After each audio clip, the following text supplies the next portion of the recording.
The penultimate meeting of the season for GT Cup Europe concludes today, and first we must qualify for our second 50-minute race of the weekend. Yesterday's victory for the GDL pairing of Matteo Levisi and Federico Aurifai has closed up the championship dramatically, with 3 races remaining. Just 3 points separate them from the leading Mertel Motorsport number 80 crew of Ivan Velasco and Luca Ludwig once you apply the drop scores. And so everything is set for a thrilling finale in a few weeks' time at Monza.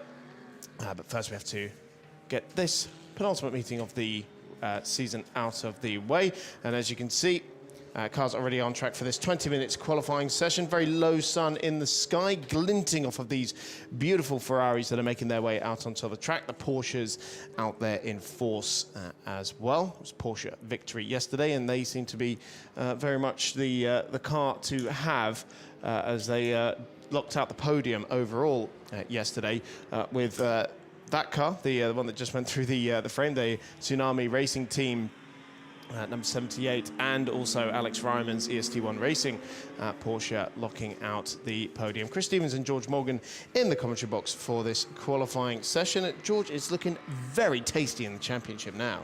It certainly is, and good morning everybody, one and all, wherever you are in the world. We are back for yet more GT Cup Open action, and yes, the championship is starting to look very exciting indeed. Looks like we're set to go to the final day, of course, when we head to, or should we say the final weekend, when we head to Monza, Templar Speed for the last dance. Of course, it's going to be fantastic, but first and foremost, we need to tee up the final day here at Barcelona. And it was a fantastic run from Matteo Levisi, Federico Aurifai, of course, Aurifai, the former Saudi F4 champion, coming back. First victory as well since Spa-Francorchamps in race 2, and that makes it 3 this campaign after they won at Hockenheim in race 1, and following up now with a victory here at Barcelona tees them up for a big championship tussle against one Ivan Velasco and Luca Ludwig, who also matched them on 3 race wins so far this season. And also on 4 podiums as well, with 1 second-place finish to both of the crew's names as well. So they've been very evenly matched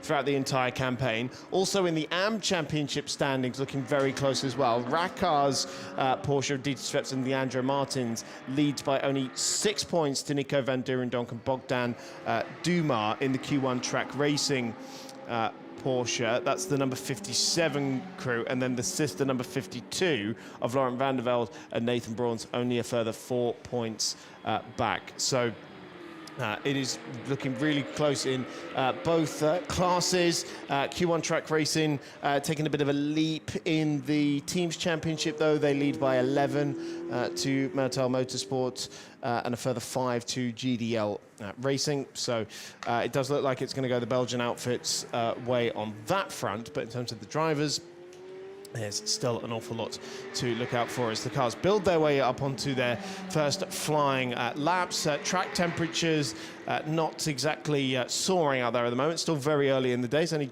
just gone past 9 in the morning. And so the sun hasn't been able to do its work just yet in heating up the asphalt around this circuit to Barcelona, Catalunya. As that's Alba Vasquez in the Ferrari just up her head. That was making her way through, and you can see, yeah, the car's really taking it easy out there in this early stages of qualifying. Yeah, still relatively cool this morning. I would imagine when we head into racing this afternoon, we're going to see those temperatures dramatically increase. There's the R01 Romanian outfits, of course, the Porsche team, Florentin Sescu and Camil Perrion, now heading over the crest, heading out to Bank Sabadell, yet another team that has been part of this series now for quite some time. Obviously, when we talk about Q1 Track Racing as well, obviously with you know, we've got other, you know, teams that have obviously come through and taken this championship by storm. Obviously, Q1 the only team historically to have gone back-to-back in terms of the teams championship. We look at the drivers. Ivan Velasco could become the first driver in history to go back-to-back, but also at least take 2 championship wins in the GT Cup Open Europe. So there is history to be made in this series through the course of the remaining races and rounds that we have left. Obviously, it all finishes at Monza, but at this moment in time, obviously under these, should we say, cooler temperatures, the drivers now putting the processes in place to try and ensure that the Michelin rubber gets heated up. We're now running on board with the car that belongs to Bogdan Dumar and Nicolas van Durendonk as he now heads out of the Very fast Campset corner. Dumar at the wheel this time because Nicholas van Dierendonck did the opening stint. You can just see the bridge that just sits over the top heading in towards turn 10. That's a brand new addition to the Barcelona circuit. Obviously now we're getting to see it in full view, and we've got obviously some new buildings that have been erected as well. Obviously still harbours the Spanish Grand Prix here in Formula One, and we're looking forward to seeing more racing coming here in the near future. Another driver that's been exciting is this young man, Alex Ryman, who, representing EST1 Racing, has been a fairly consistent performer, managing to achieve 3 podium finishes on the spin. Bear in mind, he didn't finish on the podium until Paul Ricard race 1, where he finished 2nd, but since then has gone 3rd place back to back. So that's a 3 podium winning run so far. But with a driver of his caliber, his pace, obviously he has to take the should we say, the handicap being a sole driver. But there's a lot more to come from this young man, I think. Absolutely, and it's as a sole silver class driver, which effectively means it's like an all-pro lineup, which are not allowed in the GT Cup, so he has to take 10 seconds of handicap regardless of his previous results. But of course his podium run as well means he'll have to take additional handicap as well, just making the job a little bit harder. First times have come in on the board. It's Andrea Bellici in the Rosso Corsa Ferrari 488 Challenge, 147.767 fastest at the moment, with another Ferrari in second place from Murtal Motorsport. It's number 81, Stephen Licorice. He's back behind the wheel of a Murtal car for the first time, I think, since Spa last year. Had a little catch up with him in the paddock yesterday, but it's now Fernando Navarrete, the man who used to drive the 81 car before leaving the Murtal team and joining the SMC Motorsports team, switching from Ferrari to Porsche machinery alongside his long-standing teammate Alvaro Libera, that was briefly fastest. Now Alex Ryman to the top, 146.623. Still a bit of time to think, I think, to come on the board. Yeah, obviously he's talking about Andrea Bellici. This is actually his first chance at actually driving the car. Obviously the car yesterday, the Rosso Corsa Ferrari, found itself into the gravel after a bit of a moment with Lars Zanen heading through turn 13 down towards turn 14, and obviously Zanen was looking to try and cut down that inside to try and, speak of the devil, Andrea Bellici fastest now with a 1:45.115, but yes, Zanen up the inside coming through the fast right-hander at turn 13. Remember, the chicane removed off this layout. They've been running this layout for the Grand Prix since 2021, and obviously we've been running it as well here in the GT Cup Open Europe. Bellici not getting his chance because in that opening stint, of course, it was Lorenzo Innocenti who was taking that opening stint for the Rosso Corsa Ferrari team, has unfortunately taken out after Lars Zanen try to move up the inside coming through turn 13. But great to see Bellici back, especially after the troubles he has had this season since Hockenheim with the injury. Obviously, it's been a long-awaited return, hasn't been well as well in between. There's been other things that have caused him not to be able to take part in the championship. But returning here and pole position, I'm sure, would mean a lot. And didn't even get to race yesterday either, because it was Lorenzo Innocenti made contact with, it was the Lars Zanen Q1 track racing Porsche, wasn't it, at this corner here at turn 13, that took them both out of the race quite early on. And so Bellici's actually getting his first qualifying or racing laps in for the weekend, as Ryman continues to find time out there, goes second fastest, 0.6 of a second away from Bellici, who's retaking the top spot, 1:45.115. Still Navarrete fastest of the AM runners as well, with Licorice, and Albert Vasquez up there in third of the AM runners, although as I say that, Johanna Zelger in the Tsunami Porsche goes up to third in that category. And now Ripoll Jr. also putting in a good time as well. So there is a lot of chopping and changing out there as it stands. One car we didn't really see too much of was the number 11 Q1 track racing Porsche yesterday, that was second in the championship going into the weekend, but not the biggest result for Nicholas Ehlins and Stinus Longin, and as a result of that, they are dropping slightly outside of the championship contention now. Mathematically, it's still very possible, Steve Ryman, they're getting all over the curb at turn number 7, but it's going to need quite a big result in these last 3 races for them now. Yeah, the only thing that's really stood in the way of Salins and Longin is just the lack of race victories. They may have 2, but obviously when you look at the likes of Velasco, Ludwig, they've taken 3, as of Levici and Al-Rafai. So, you know, already that makes a huge difference. Just those minor point additions through the course of a campaign, because whilst they still have 4 podiums against their name, it's the lack of those little remaining points that has really got in the way of their championship charge, but obviously doesn't really necessarily state that they've been underperforming this campaign. They've actually been very good. We saw a very grand performance on part of Stinas Longin and Nicholas Salins back at Spa. Even though they finished second, they really gave a great fight, and also finishing P1 at Portimao in race 2 of that weekend as well. Into the pits comes the Alvaro Libera, not Alvaro Libera, Alba Vasquez Redondo, as they now come into box. But already, currently, Bellici on top. Currently registering the fastest time, 1:45.115. Fastest in the speed trap as well. Personal best on offer for Javier Ripoll Jr., who makes his way down very shortly in towards the straight. Positive in the first 2 sectors with a 31.510, 42.773 as well for Leonov. He's, of course, representing in Pro-Am. Fastest down still, Fernando Navarrete. That has not changed, and he is currently in the pits, and I'm sure will be awaiting to go out. But Salins, also on a personal improvement, has gone faster in the middle sector, 43.939 on top of the 32.408 he set in Sector 1. So more to come from all the cars across this grid. Salins going 11th fastest after concluding his lap, jumping up from 16th place, where Xander Prisbalak currently sits.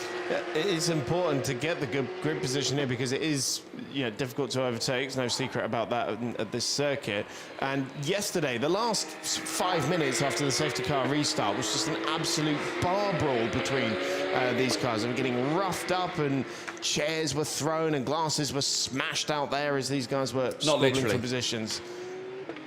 Not quite literally, no, but I'm sure there is some panel beating that's been happening out there to try and get these cars back in their original condition. Bit of duct tape.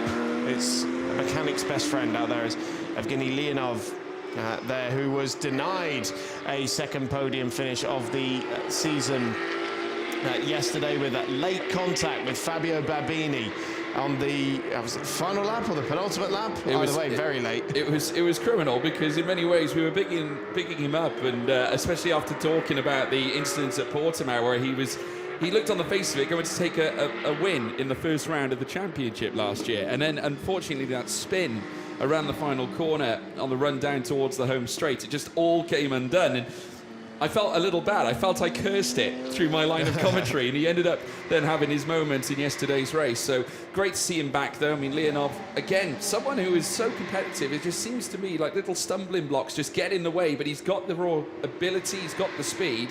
Just needs to put it out there on track. Bogdan Duma popping up to 6th fastest now. Mikala now down into 9th, and then Zelga 8th, Licorice down to 7th as well. Still Bellici now out on top, but as opposed to being in the pits, he's gone straight back out again. Nicholas Salins hops up into the top 5 and registers the 4th fastest overall time, but obviously we've got to factor in Navarrete as well in 4th place, who is leading the AM side of things. But Salins finding those improvements, the track starting to heat up now. And crucially, we have our top two in the championship, Levici and Velasco, down in 18th and 19th at the moment. It is the 2 AM drivers of the Pro-Am pairing aboard the car for this qualifying session, and we were talking about this earlier in the season, where the massive contrast between these 2 entries, where you've got the more experienced pairing of Luca Ludwig and Ivan Velasco aboard the Ferrari, and then this young dynamic lineup in the form of Matteo Levici and Federico Al-Rafai, who are still very early in their car races. I think they're both only in their second year of car racing. Al-Rafai coming in from F4, Levici coming in from Italian We've just got second fastest as well. And yeah, so Levici making up for that now and going second fastest.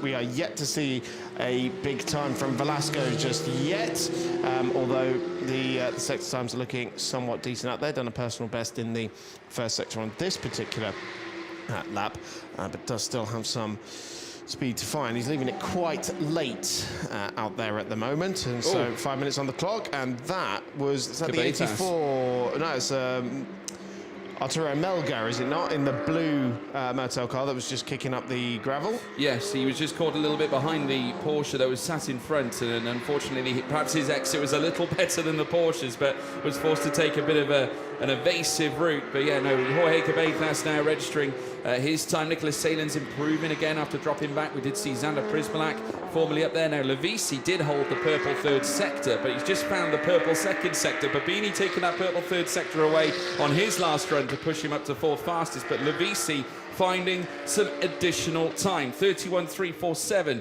in the first sector, and is meeting Sector 2 with a 41.952 and really pushing the car as he makes his way around the final corner. Prismalak popping up to fifth fastest, just ahead of Nicolas Salens as well. Remember, former AM champion with Laurent van der Velde. Levisi goes first fastest with the first 1:44 of the session. 1:44.712 and vastly clear of Bellici. He's saying to him, beat that this time. 4 tenths between the two. He was really flirting with danger on the gravel trap on both the exit of the penultimate and the final corner. This lap isn't going to be much now because he's being held up by the RO1 Racing Porsche. Here we can see again, look how close he gets here. Goodness me. Oh, he did dip it, just skim the gravel I trap think he's there. fortunate in the fact that some of that gravel had been pushed a little bit to the side. It was almost like it was carved out Oh, he's for just him. Oh dear, he's done it again.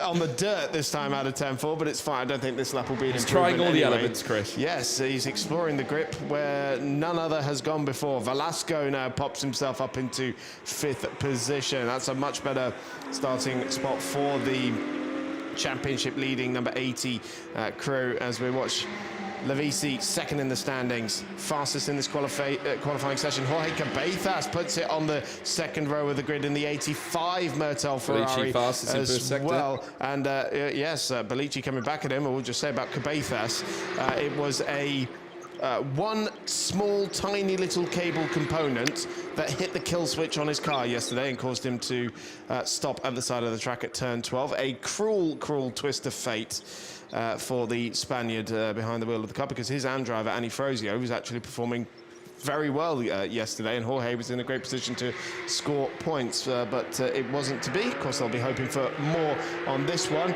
Right, Bellici, a personal best in the middle sector as well here, has lost a little bit of time, but still up on Matteo Levisi's 1:44.712. And I think, is that Levisi, the car in front of him as well, or is it the other GDL car? We'll find out in a bit. Bellici coming through the final corner now. The Italian, the gold-rated driver. There's a car in the gravel there. Now that surely means there were yellow flags out there. And so Bellici does not improve, or he does improve in time, but not in position. A 1:44.894, 2 tenths away from red flag. Levisi, and we have a red flag for Camel Perrien's car stuck in the gravel trap out there. And we're going to see how he ended up there. Just lost the rear in the middle of the corner and has beached the RO1 car into the gravel trap. So we'll need the extraction team there to pull that car out. But with only 2 minutes left on the clock, George, they might call it there because you've barely got enough time for an outlap. Yeah, you could argue as well that it's helped out Matteo Levisi to a high degree, though he was on a personal best in the first sector on that latest fast run. So I'm not sure whether he'll thank them for it or on the other case, well, maybe he will. I mean, at this stage, he is currently sat P1. 1:44.712 still the time to beat. Levisi holding on to P1 on the face of it. They should be starting pole position, obviously, with the fact that there is 2 minutes still left on the clock. The drivers are obviously going to be faced with the challenges of reheating those tyres, but there is the stricken RO1 Porsche. It's just teasing getting back onto the track, isn't it? Those front tyres just sticking outside of the gravel, but the important fact is that the rears that generate the power obviously are currently stuck in the gravel themselves. They're heading back into the paddock, George. So I think even if we do get this session restarted, there are a number of teams who have decided we're not going to bother going back out. So there are some cars in the pit lane. I think they might have already been in pit lane when the red flag was called. And session will not restart. Confirmation on the timing screen. So it is Matteo Levisi and GDL Racing with back-to-back pole positions this weekend in Barcelona. A good moment for their championship hopes. And now, where has Ivan Velasco disappeared to, I think he may have had a time deleted, George, because he suddenly dropped down to 24th place overall. His last lap was a 1:49.0. That's yeah, that wouldn't have been any kind of push lap. But here are the results then from qualifying. Matteo Lovisi puts the GDL car on pole position for the second race running. Belici makes it another Porsche Ferrari battle in the front row of the grid. Jorge Cabezas from Mertel Motorsport in third, and then Fabio Babini at fourth. Alex Ryman and Xander Prisblack on row 3. Nicolas Salins with Fernando Navarrete claiming the AM pole position ahead of Evgeny Leonov and Arturo Melgar. So plenty of Mertel talent inside the top 10 in this qualifying session on a track where we usually don't see the Ferraris performing all that well. Javier Ripoll Jr. and Nathan Brauns continue the AM battle. Further down, Leandro Martins are AM championship leaders, starting alongside one of their both their nearest rivals, in fact, with Brauns and Dumas either side of him. Stephen Licorice and Johannes Zelger in 15th and 16th. Then Luciano Micali, Mark Spikavaz, Alba Vasquez and Roberto Fecchio. Down in the top 20, and then Camille Perriand, who brought out the red flags, who will be 21st. Valerio Prasini, Luciano Privitello, and Ivan Velasco will start in last position. The championship-leading Mertel Motorsport car. Suddenly, the championship has really turned on its head this weekend with a big race to come this afternoon at 3 o'clock this afternoon. So we'll see you then.